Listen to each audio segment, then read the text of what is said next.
मेरी रिक्वेस्ट ये रहती है लोगों को लेके कि जितना ज़्यादा आप एस्टीम बढ़िया फंड मैनेजर्स के बारे में सुनोगे, उनकी इंटरव्यू समझोगे, उतना ज़्यादा आपका लर्निंग प्रोसेस स्ट्रांग होगा।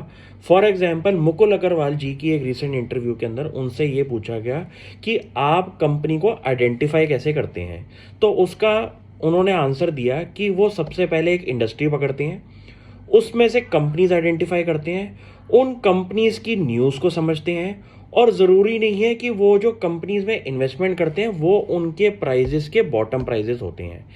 ऐसा ज़रूरी नहीं है कि कोई आप स्टॉक पकड़ो तो हमेशा उसको फॉल में उसके बॉटम में ही पकड़ो।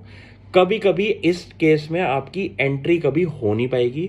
तो आपको अगर कंपनी के फंडामेंटल्स ढंग से समझ में आते हैं, आपका एंट्री प्राइस ठीक ठाक होना चाहिए जहां पे आपको ओवर वैल्यूएशन की प्रॉब्लम ना आए।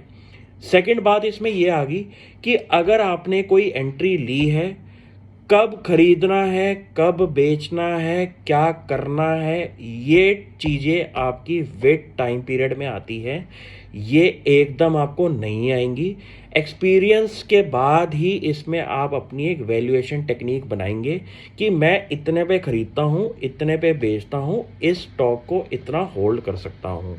इसमें घबराने की दिक्कत नहीं है कि हमारा एंट्री प्राइस सेलिंग प्राइस गलत होता है। ये विद टाइम पीरियड आपका एक गुड ट्रेडर की तरह माइंडसेट बनेगा और धीरे धीरे इसमें काम होगा।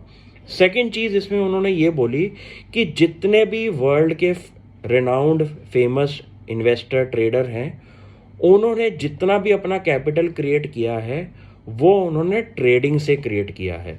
तो आपको अगर लगता है कि आपके पास कैपिटल बेस नहीं है, तो आप अपना ट्रेडिंग कर करके अपना कैपिटल बेस क्रिएट कर सकते हैं और फिर आप एक बढ़िया इन्वेस्टर भी बन सकते हैं कुछ सिलेक्टेड कंपनीज के अंदर। ऐसा ज़रूरी नहीं है कि हमारे पास होल्डिंग नहीं है, हमारे पास कैपिटल नहीं है।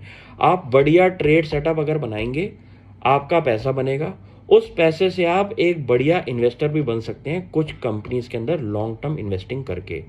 मेरा ये मानना है कि ये जो बड़े इन्वेस्टर्स हैं जैसे मुकुल अग्रवाल जी, इनके स्टॉक्स को तो आप पढ़े ही पढ़ें, लेकिन इनकी साइकोलॉजी में भी घुसने की कोशिश करें कि ये जितना इंटरव्यूज़ के अंदर अपने बारे में बताते हैं।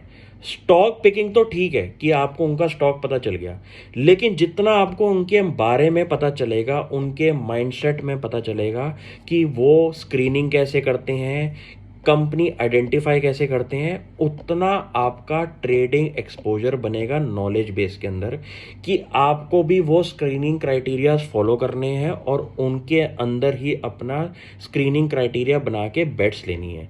जितना ज़्यादा इन लोगों को आप पढ़ने की कोशिश करेंगे, उतना ज़्यादा बेनिफिट होगा।